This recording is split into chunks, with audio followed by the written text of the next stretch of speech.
Hiya! So it's week 32. Block it with my hand, I don't know. Right, anyway, week 32. It's been 2 weeks since the last update. Quite a bit has happened. Where should I start? I'll start with symptoms and whatever else.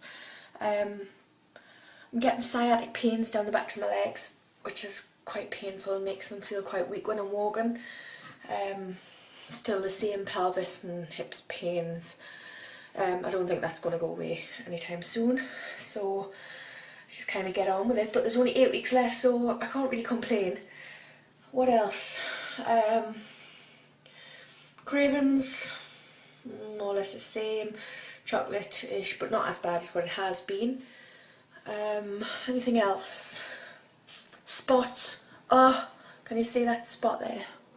Oh, you can't see it very good in this light, but I'm getting them right across my cheekbones. The other night that came right up and I was like, oh, this is horrible. But I suppose all the hormones flying around, I can't expect anything else. Anything else?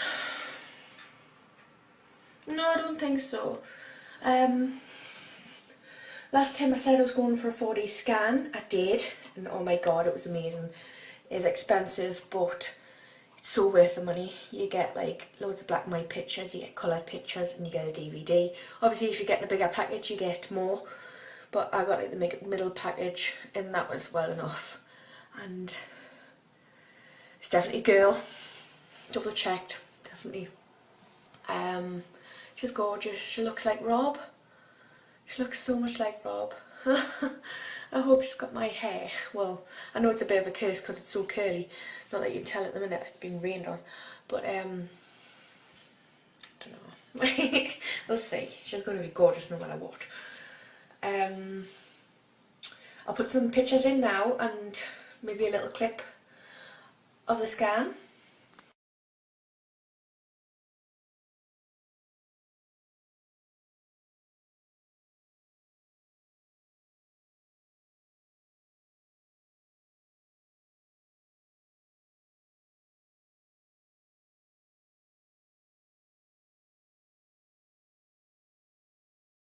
Last week I went to see a consultant at the new hospital. It takes me an hour and a half to get this new hospital compared to 15 minutes at the hospital I was going to. So I'm not pleased about that, but I don't know, it's alright. Because I had put weight on, I'm now classed as high risk. But I did have some good news. My blood pressure's gone back down to normal and everything was looking good. Heartbeat sounded really strong, and I asked about the group B strep testing because if you remember, my midwife told us I wasn't going to be getting it and I won't be getting treated for it. So I was a bit worried, and the consultant says if I'm worried, the midwife will do it. So I see the midwife tomorrow. See what she says about that. Don't know what else really. That was just like a quick visit, just to get introduced to people caring for us really. I went back up to the hospital today for a growth scan and everything's looking great. Right on track for weight, which is estimated at about £4 4 ounces, which nice little healthy weight there. All the measurements were great. I think that was it really for the scan. And then I seen the anaesthetist. I can't even say that word.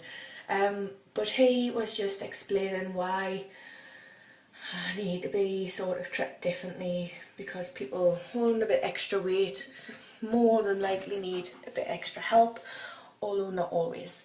So he just kind of checked all of us. He checked my spine, he checked like my airways, just different things, and he told us all like the things that could be offered, like in labour, like the gas and air, the diamorphine, an epidural, and sometimes when worse comes to worse,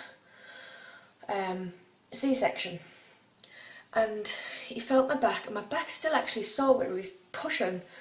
He says it's quite awkward to feel like the gaps in between to get through to the spine. So it would find it a little bit hard to get that line in, but it's not impossible. But if I can, I don't want that. I don't want that at all. And if I need a C-section, he was mentioning that I could just be like, basically put to sleep. And I think I would actually rather that. They can put us to sleep quicker if it ever came to emergency. And I wouldn't have to get an injection in my spine. I really don't want that. I know the thought of a C-section is so sort of like impersonal. I don't get to hold my baby straight away, and I know getting put to sleep, I don't get to hold the baby straight away, but I kind of, if I can't hold the baby, I don't want to know about it.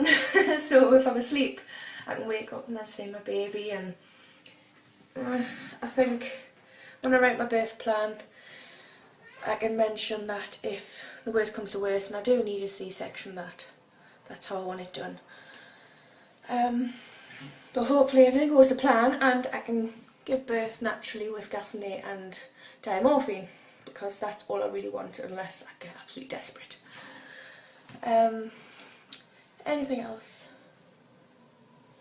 I'm not sure. No, I think that's it. I'll see the midwife tomorrow, see what she says. I'll put a picture of my belly in now. It's getting quite big and hard, and she's not kicking as much, but I think that's because it's getting a bit cramped in there. But she still is kicking. She had a couple of really quiet days a few days ago when I was a bit worried, but I've got a Doppler, like a home Doppler, so I was listening and her heart was so strong, so I know she's alright. And then the day after she was like kicking like crazy and turning over and stuff, so she's fine. I'll put the little picture of the scan that I got today as well. It's not very clear, but you can kind of see her face sideways, which is quite cute. Right, I'm going to stop there because I could go on and on. Bedroom's still not finished. I want to get a net for the cot because I keep finding the cat in the cot, which isn't good because now she thinks it's her bed. So I'm going to get a net or make a net, some sort of thing to cover all of the cots so she can't get in. Once the baby is here, I will be locking her out of the bedroom. I just didn't want to yet because I didn't want to feel excluded, sort of. I don't know. Like, I've heard somewhere where you shouldn't shout at pets in the baby's room because then they associate that room with being bad. When the baby's there, it's bad, so she may get kind of defensive, and I don't know. But anyway, I want to do that. I want to try and make a bed set, maybe, if I've got time and money, and we'll see. I want to go and see if I can get some material and make something. All like baby grows, vests, things like that. I am all done in the first 3 sizes: newborn, 0-3 and 3-6, which I'm really pleased about. So I'm concentrating on little outfits now, like little dresses, which I've got quite a few of. My mum's buying loads of little dresses and outfits as well, so she's going to be so spoiled. I need to buy some nappies. But anyway, shut up. I'm not writing my shopping list on here. I'll put them pictures on and I will see you very soon. Bye.